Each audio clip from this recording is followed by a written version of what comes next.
Hey, everybody, I'm Scott Wikle. You're listening to My Kind of Country. Thanks for joining us on a Monday night. Very pleased to have two gentlemen with me that are very closely related to the Bakersfield sound. Their dad was a pioneer in Bakersfield. He had a television show and was influential with so many different people and careers, helped a lot of stars get going. Very well known and very well respected in the music industry to this day. And it's an honor to have two of his sons on the air with me tonight. We're going to talk about what's going on with them, and of course the history of their dad and the Bakersfield sound. It's a pleasure to welcome Mike and Rick Henson to My Kind of Country. Gentlemen, how are you tonight? We're doing good, and it's nice being here with you. Yeah, thank you for having us there, Scott. Well, it is a pleasure to have both of you. I really appreciate you taking the time. And Rick, you and I had the honor of being able to get together some years ago at a Merle Haggard show. Yes, we did. Indianapolis, I think, and yeah, it was a good time. We got to visit for a couple hours there, didn't we? Oh man, it was great. We sat there on the bus with Fuzzy and Bonnie, and man, we just had a blast. I'll never forget it. Mike, are you the oldest? No, Mike's not the oldest. He thinks he is, but he's not. We have an older brother, Rusty. Oh, okay. So there were the three of you then, right?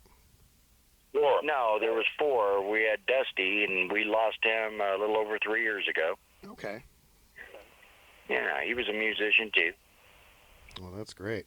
Well, Mike, I know you did some recordings and had some releases out, and we're actually going to play some of those tonight. You had Two Woman Man and Swampwater Woman with Faber Records. Yeah, that had Elvis Presley's rhythm section on that. James Burton and Ronnie Tutt and Jerry Sheff and all those unbelievable sessions. It was great because Elvis passed away in August of '77, and I was just being discharged from the Army, and my first sergeant says, "What are you going to do when you get out of here, Henson?" And I said, "Well, I'm going to go to work for Merle Haggard." And he started laughing. You know, I mean, he just belly laughed. And I said, "Okay, well, it did take me some time, but when I got home, Mike and I have been very close. He used to be my legal guardian when I was like 16 as well. You know, he's always been very close to me. I get home, and Mike was going to be doing this recording session down there in Hollywood at Larrabee Sound Studios, and the next thing you know, within a couple of months of me being discharged from the Army, we're sitting in a studio, and Fleetwood Mac was recorded in one side of the studio, and here's Mike in another, and Traffic. I don't know if you ever heard of that group, Yeah, you know, an old rock group called Traffic. They were doing some recording, and here I am, and there's you know, Ronnie Tutt and James Burton, great guitar player, you know, for Elvis, especially on that Hawaiian deal that they did over there, you know, and he's there, you know, in the white suit doing it. And he's played on a lot of Merle's records too, James Burton. You know, it goes on and on, but what was really funny was when the guy from Jackson Browne, David Lindley, sat next to me, and James Burton was doing this lead lick, and he goes, "I ought to break James's fingers." And I looked at him, and I go, "What?" Here's this guy with hair down to the middle of his back, and he's looking kind of funny. Next thing you know, he goes out there, starts playing his lap steel guitar, because he's the one that has that part on Jackson Browne's song, "Oh, won't you stay?" You know, the high voice. Yeah. And it was just an incredible session, and I was really proud of Mike, you know, for doing what he was doing. Well, Mike, tell me a little bit about your dad and how he first got out to Bakersfield and how the TV show all came about. Well, he came out from back east in Illinois, and he hitchhiked and took a train, and I think it was in the 40s. I'm not sure that when he first came to Bakersfield, but 1953 is when Channel 10 had started their television show, where it was black and white, and the clarity wasn't as good as, you know, today's market, and went on the air, and from that it went 10 years till 1963, but due to a illness and stuff, he passed away at 38 years old, and but he that show was so powerful, like 350,000 viewers a day. I mean, that's nothing to national TV, but show that's pretty heavy for back then. Yeah, absolutely. And he was very, very intelligent. He knew to surround himself around the best of the best, and he did. He always had, he had Trading Post Band 1, 2, and 3. I mean, he was booking shows and using all the people that were working on his show or a guest star, and then he was the one that brought in all the big stars. Nobody else had ever accomplished to do that on a local TV show, and he was the first to bring a big concert to the Civic Auditorium when it first opened up in the 60s. The big lineup in Chapel. But he definitely knew how to promote. That's for sure. Well, there were so many great stars on that show. Gene Autry, Bob Wills, Johnny Cash, Tex Ritter, Tennessee Ernie Ford, Merle Travis, Lefty Frizzell, pretty much a who's who back at that time. And, of course, so many great musicians on the show, as you mentioned, including, of course, Bonnie Owens and Roy Nichols. And, these are all pioneers in the Bakersfield sound. Yeah, Fuzzy Owen and Louis Talley, which they're cousins. They were on the show, and they were very, very popular. Johnny Coviello was the drummer from Bob Wills' band, and later joined the Trading Post show. Joe and Rosalie Mathis also at the end was working the show. But Rick and I both had a great upbringing because all the different stars that would come over the house, and that was quite an adventure in our life at that time. That was really exciting, Sure. So, Rick, was this TV show, was this recorded back in that time, or was it all done live? Unfortunately, it was done live.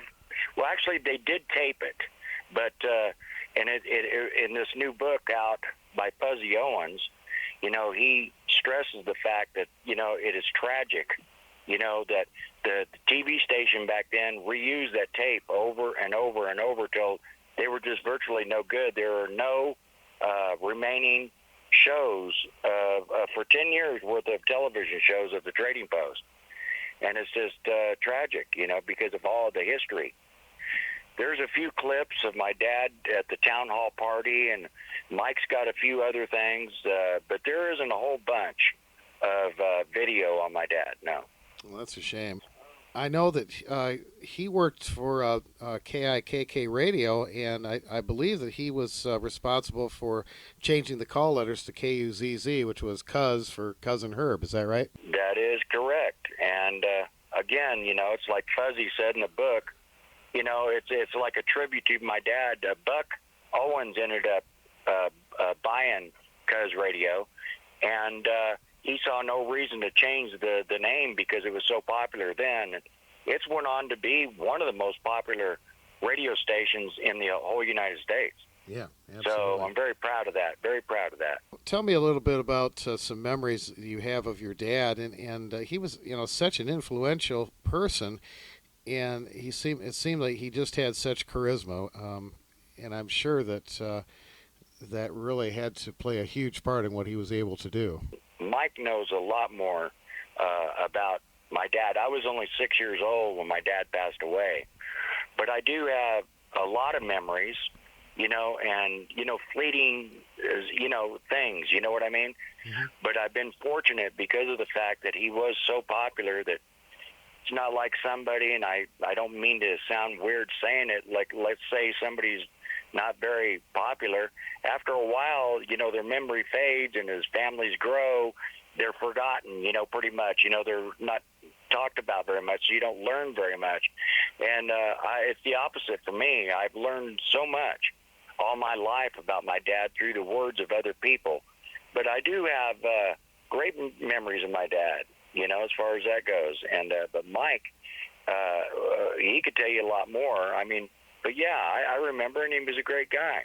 Well, he'd throw a lot of parties, and there'd be a lot of people, like, let's say, Johnny Cash. He had a private bar that was built behind our house with the bedroom next to the pool. And so he entertained a lot out there. And us kids had the two-story house to ourselves, which we had a lot of fun with that, too. he was a prankster. He always liked full jokes. Him and Bill Woods were like brothers. They'd fight like brothers, but they loved each other like brothers. And he was always there to help somebody. I don't care if it was they made him honorary Goodwill Ambassador of the San Joaquin Valley, and my dad was really proud of that. They had a special badge made up for him, and he flew to Mexico to a orphanage there and took a bunch of gifts for the children there for Christmas one year. But he was always, just constantly on the go. People I talked to say, hands down, he was the best MC that they had ever seen. I believe Merle he said that Herb Henson was the Ralph Emery of Bakersfield. And that's a big honor for someone to say stuff like that, you know. Absolutely, yeah. He had so much going on between the TV station, the radio station, appearances, bookings, recording sessions, and he was not a well man. It was just too much on him, you know. And they wanted him to go national on the TV show, but he just didn't feel he was up to be able to do that. That was too much stress on him. But he was quite the guy. There's a lot of singers and a lot of musicians, but when you got somebody where after 50-something years and people still talk about him, and you look at them at their ages, I said, well, somebody must have educated them, because it's just amazing that here in 2020 you can still go in the valley there, and many people talk about the days of Cousin Herb Trading Post show. Yeah, he was ahead of his time. You know, what he was doing back in those times was, it was 10, 15 years ahead of its time. And he certainly must have had an eye for, and certainly a natural talent for hosting and putting all that together. Yes. They would put up, big posters for him to read for the community. He'd ad-lib it all. He was just, and he'd floor people sometimes. He'd do slapping the cars, when he's selling them. And believe it or not, when he'd sell those cars for Leo Meek Automobiles in Bakersfield, those people were there at the end of the show to pick them up.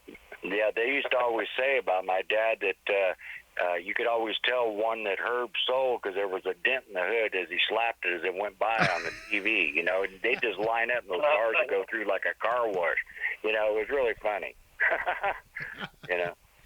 But another thing, about that, the album that they did at Capitol, or that Capitol recorded there at the Civic Auditorium with, Glenn Campbell, Buck Owens, a bunch of major stars back in the day, Roy Clark. It's sad because that was done on September 10th of 1963, but he passed away in November. And so he never even saw that come out.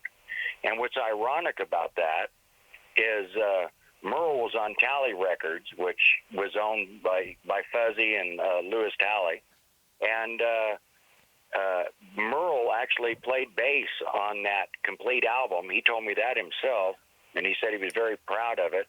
But he also got to sing on that show, but it wasn't put on the album because he wasn't a Capitol recording artist. But he also got to meet that night Ken Nelson, who was my dad's producer and produced the Hootenanny album. And he liked Merle. Next thing you know, Merle's got a recording contract, and it just took off from there, That's amazing. Folks, that album is available on CD. You can get it at Amazon.com, and it's just a treasure to have. There's also a fabulous, we've talked about it on the show before, Bear Family Records has released a Bakersfield sound box set, and you can certainly read and see a lot of photos of Cousin Herb Henson and the Trading Post show, and so many great recordings on there as well. And speaking of recordings, I know that your dad recorded some stuff for Tally and for Shasta and Decca and Capitol, and of course "Y'all Come" was kind of his theme song, right? Yeah, it was "You All Come" himself, Cousin Herb Henson. Now his stuff was mostly kind of novelty stuff, wasn't it? Right. A lot of it was, yeah, and kind of comedic as well. And but he also goes into the rockabilly genre, as well on some of his things, Even Buck Owens back in the day, he went by the pseudonym of Corky Jones and recorded Hot things Dog. that were rockabilly. Hot Dog was one of them. It's kind of strange how they worked back then. But what a good fortunate thing that's come out of this is a lot of people did get started on my dad's show. I mean, Barbara Mandrell, it's in her book. I think it's called From the Heart. Her first big TV appearance was when she was 16 years old on my dad's show. Joe and Rosalie Maphis knew her dad, Herbie, and brought Barbara down there and put her on the show and everything else like that. And in fact, I think she did it a few times, that particular show when she was like 16 years old. Of course, she went on to, you've heard of the Barbara Mandrell and the Mandrell sisters. She was quite an artist in herself. So, but besides that, Dallas Frazier, Mike, and we talk occasionally to Dallas still, and he wrote some of the biggest songs, and he lived with us for a long time. It is in family photos before I'm even born, and but he wrote Elvira, and he did California Cotton Fields. All I have to offer you is me by Johnny Pride.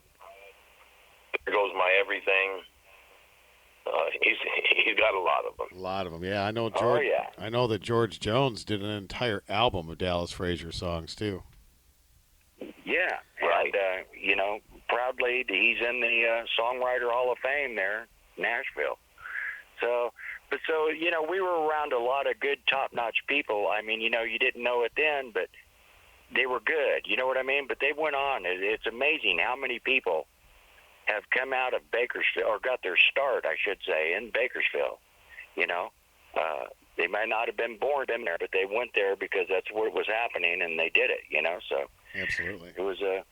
it's amazing. It was completely different from Nashville, as you know, reading in the book that Fuzzy just wrote, which I already knew that anyway, but just a different scene altogether. They preferred to use their own bands and not a bunch of studio musicians to put it together. You know what I'm saying? Yeah. Yeah, well, it helped create that sound, and you were talking about rockabilly music earlier. People like Bill Woods were doing rockabilly stuff, and maybe it wasn't categorized as that at that time, but a lot of that stuff really was rockabilly. Another gentleman, Al Hendricks, too, was a great rockabilly artist that I know was on the show, Yeah, and Right. and still continues to record, and so there's a lot of rockabilly influence there too. Oh, yeah, most definitely. Well, I know you both have stories about Miss Bonnie Owens, and she was such a dear, sweet lady. And tell me some of your favorite memories of Bonnie. Bonnie Owens is and was a true sweetheart. That's all there was to it. One of the most likable female entertainers, period, and just a sweet lady. And she was in my dad's band and doing the TV show every day. And we as kids, they'd use us sometimes, on the show. And I got to sit on her lap while she sang That Little Boy of Mine, which is on Tally Records. Yeah.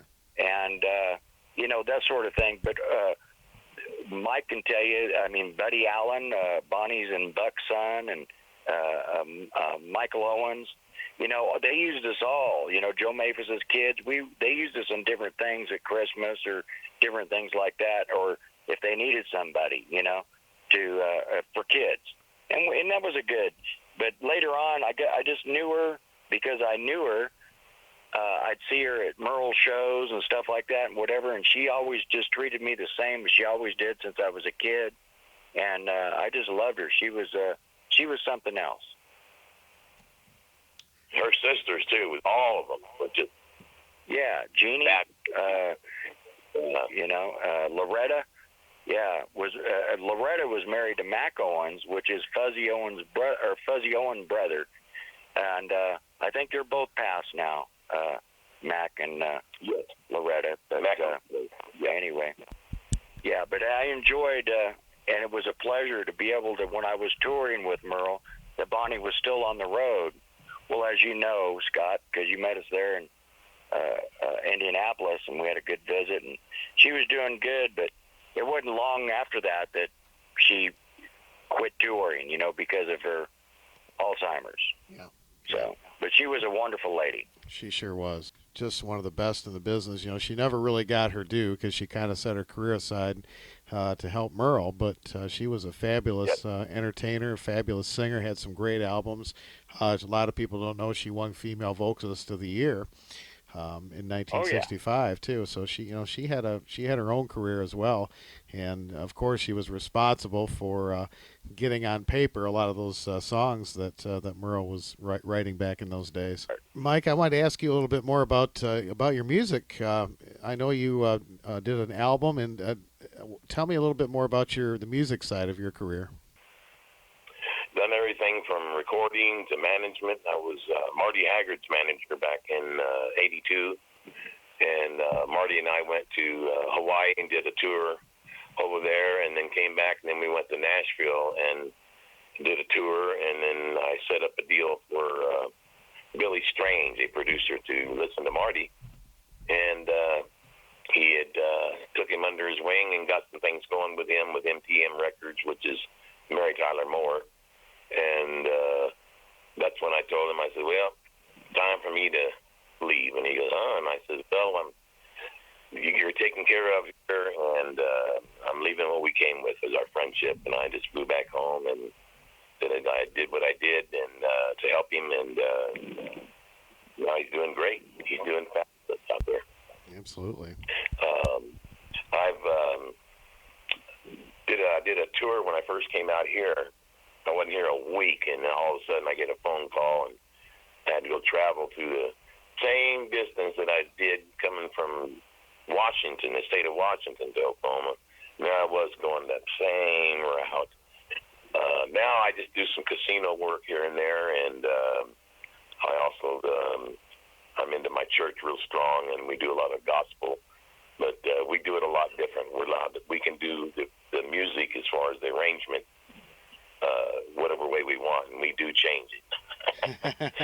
But yeah, and I did a lot of things in Bakersfield. We did with Sonny England. I did a lot of. We raised enough money for there was a baseball field needed lights, and we did a show at Hart Park, and we probably pulled in out there about 4,000 people.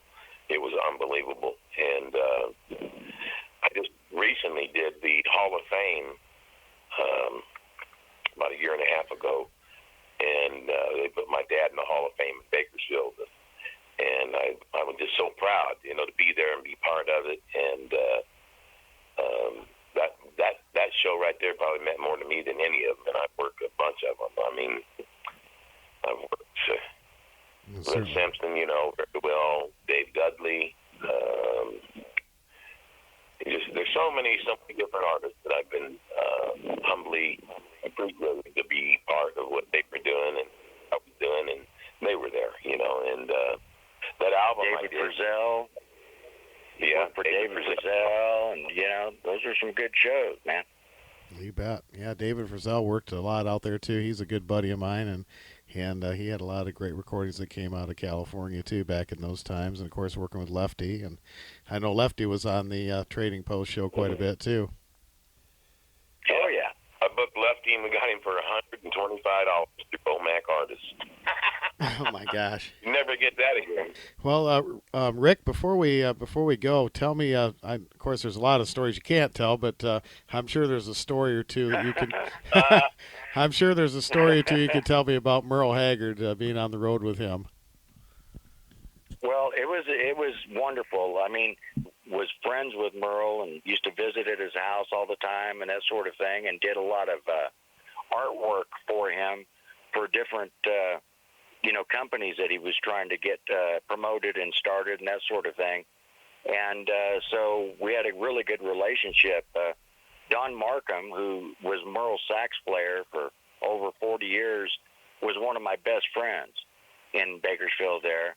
And he kind of took me under his wing and everything. And so there was a million times that he'd say, let's go to Merle's, and we'd go up there. And I just got to know him really, really well and got to do some work for him. And then I only worked for Merle for like the 1999 through 2000, some in 2001 season. because just of different things, as far as that goes. It was basically me, and the thing of it was just wonderful because I got to go all over. He showed me the whole United States. He pointed out the Twin Towers to me, and things like that I'll never forget. And we just had a really good time. But we would talk a lot at night because after a show, you're on the road, you're on the bus, you're worn out, and he'd ask me. He'd say, "How many hours we got in today, Henson?" And I said, 18. And his little head was like bobbing back and forth because of the rhythm of the bus. And he goes, "People don't realize that this isn't, it's not all glamour and everything. It's hard work." And I know that after about 14 days straight, every day going, I couldn't wait for it to end. As far as that goes, you got tired. You didn't even know where you were going or where you were at the night before. It just all runs together. Yeah. And it's a rough life, and how a guy could do that, but it got into his blood. And in fact, he passed away on his bus. That was by his request. I mean, it was his life, that bus. It was just a long, long bus ride, as far as that goes. But he treated me really, really well. Great guy. And I have nothing, there was a lot of fun times, too. He was a character, I had the pleasure of singing backup on a song that he was recording. We ended up at Willie Nelson's house down there in Austin, and at his recording studio, and he recorded Motorcycle Cowboy. And I was just getting ready to go down and take a dip in the pool, and he comes out and said that he needed a chorus. And, at the time, I'm his lighting director. I ended up becoming his lighting director for the tours. And he said he needed a chorus. I ended up down there with headphones on singing backup on this. I had one line. Ain't got no driveway, park my hog out on the lawn. That was my line. So anyway, just it was really, really good. What a great experience. And we continue to be friends, up until the end, as far as that goes. I'd visit him from time to time when he'd come out to my area. The last time I saw him was at the Hard Rock in Tulsa, and he was frail, and like within a year or so he was gone. You know what I mean? So, and it was really sad. It broke my heart, actually. I really, really did care a lot for Merle Haggard. Absolutely, we all did. No doubt about it. You don't realize Merle's got a really big heart. I mean, he